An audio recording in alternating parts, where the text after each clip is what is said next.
So one of the most difficult things in building an off-grid solar power system is connecting your inverter to your actual loads or your appliances so you can plug them into your system. And typically you need to set up a load center with some breakers, you have to size them properly, and then you have to add outlets. But a few months ago I found the coolest thing ever. So I found this outlet box that you can connect to your solar power system with just a couple of wires, and it has the breakers built in and a main breaker and a power consumption meter. It's really cool. But when I reviewed it, we found a problem. They didn't wire it correctly. They daisy chained these two outlets and it's supposed to handle 40 amps through this little tiny wire. So then I made a video on how to fix it, so I showed you how to wire it yourself. But a few days ago, one of my viewers said that they fixed it, and so I ordered it, and I just got one. And they finally wired it properly. So they have the proper size conductor going to each outlet. And they made some other adjustments. All of these wires have been upgraded. Look at how small these are, and look at these. Those look like they can actually handle 80 amps. Everything else looks pretty good. I don't see anything where it could go wrong.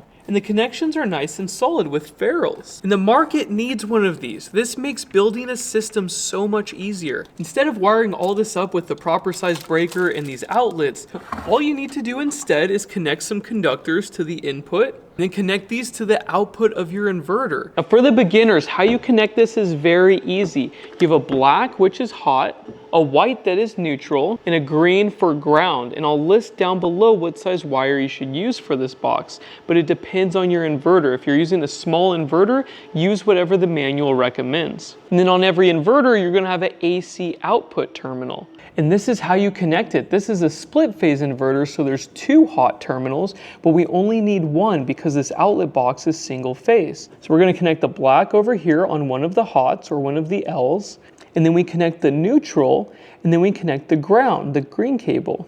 Now most small inverters only have one hot AC output, so connect this there, and then again, neutral and ground connect to those terminals. And then you turn it on and you have power. That's pretty much it, just a quick update on a super cool product. I'm so glad they fixed it. And I wasn't expecting them to upgrade these wires as well, so this is fantastic. This, how it is right now, looks good. This is safe to use. I think a bunch of people complained about it in the reviews, and then I made my video, and then bada boom, bada bing. We got it now, and it's nice. It's like the same price. So thank you so much for watching, and I will see you in the next video. Bye.